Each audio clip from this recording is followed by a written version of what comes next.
The resurrection of Jesus is the foundation of Christianity. Millions of Christians believe it not just as a metaphor, but as a real physical event. They claim it proves Jesus is God and that eternal life is possible through him. But there is a serious problem. The resurrection story, as told in the Bible, is not one clear account. It's 4 different versions written decades later that contradict each other in major ways. According to the Gospels in the Bible, after Jesus was crucified and buried, something extraordinary happened. On the 3rd day, several of his followers, mostly women, went to visit his tomb. There, they were shocked to find the stone rolled away, the body missing, and messengers, either angels or men, announcing that Jesus had risen from the dead. Some of them ran to tell the disciples. Some saw Jesus appear to them. Some were told to go to Galilee, others saw him in Jerusalem. Eventually, the story ends with Jesus ascending to heaven. That's the basic outline of the resurrection story, the central miracle that Christianity is built upon. But when we look closer at the details across the 4 Gospels, who went, what they saw, where they went, and what they were told, we don't get one consistent story. We get 4 different, often conflicting versions. There are major contradictions in the resurrection story, and together they reveal one thing clearly: it never actually happened.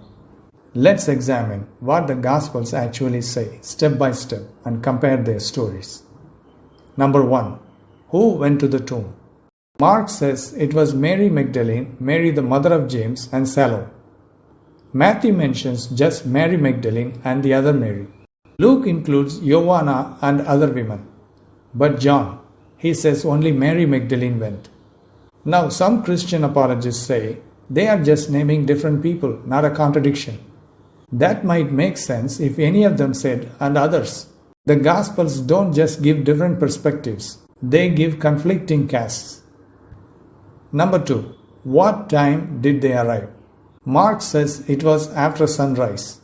John says while it was still dark. Matthew says toward dawn. And Luke says at early dawn. You may hear the Christian excuse, maybe they left while it was dark and arrived after sunrise. But Mark does not say they were on the way. He says they arrived after the sun had risen.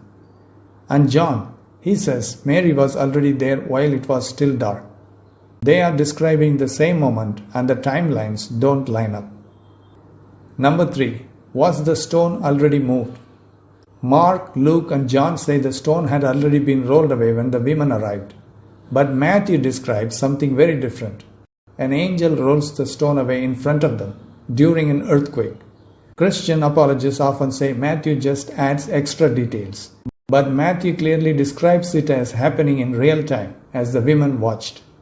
That's not an addition, that's a contradiction. Number 4. Who did they see at the tomb? Mark says they saw one young man. Matthew says it was one angel. Luke describes 2 men in dazzling clothes. John says 2 angels. And here is the common Christian defense. If there were 2 angels, there was also one. It is just focus. But there is a problem. Mark says man, not angel. And the number, appearance, and identity of the figure changes in every version. This is not about focus. It's about 4 stories that don't match. Number 5. Where was the messenger? In Mark, Luke, and John, the figure or angel is inside the tomb. But in Matthew, the angel is outside sitting on the stone.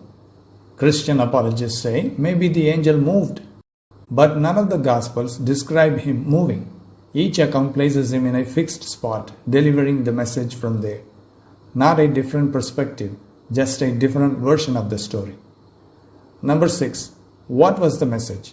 In Mark and Matthew, the message is clear. Go to Galilee. Jesus will meet you there. In Luke, there is no such instruction. Instead, Jesus appears in Jerusalem. And in John, there is no angel at all. Jesus appears directly to Mary. Christians try to explain it away. Maybe different messengers gave different parts of the message. But these are not fragments. They are opposites. Either they were told to go to Galilee or to stay in Jerusalem. Both cannot be true. Number 7. Did the women tell anyone? Mark says they said nothing to anyone for they were afraid. But Matthew, Luke, and John all say the women ran to tell the disciples. Christian apologists would say maybe they were afraid at first, then told later. But Mark's gospel ends there, in silence. There is no hint that they changed their minds.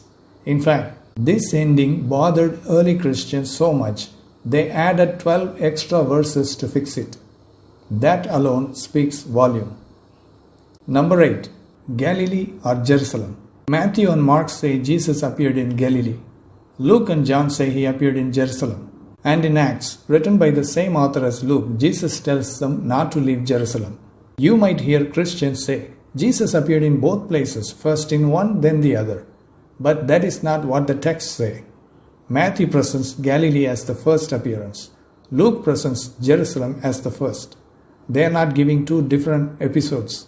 They are giving different timelines. And when did Jesus ascend to heaven? Luke's gospel says Jesus ascended on the same day as the resurrection. But Acts, again by the same author, says he stayed for 40 days before ascending. Christian apologists would say Luke just gave a summary in his gospel and expanded on it in Acts. But if Jesus stayed for 40 days, why does Luke's gospel say he left that evening? That is not a summary.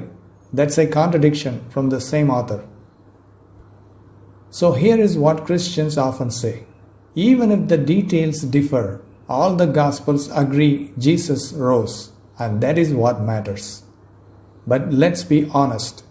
If the resurrection was real, if dozens of people actually saw Jesus alive again, then why cannot even the 4 Gospel writers agree on what happened?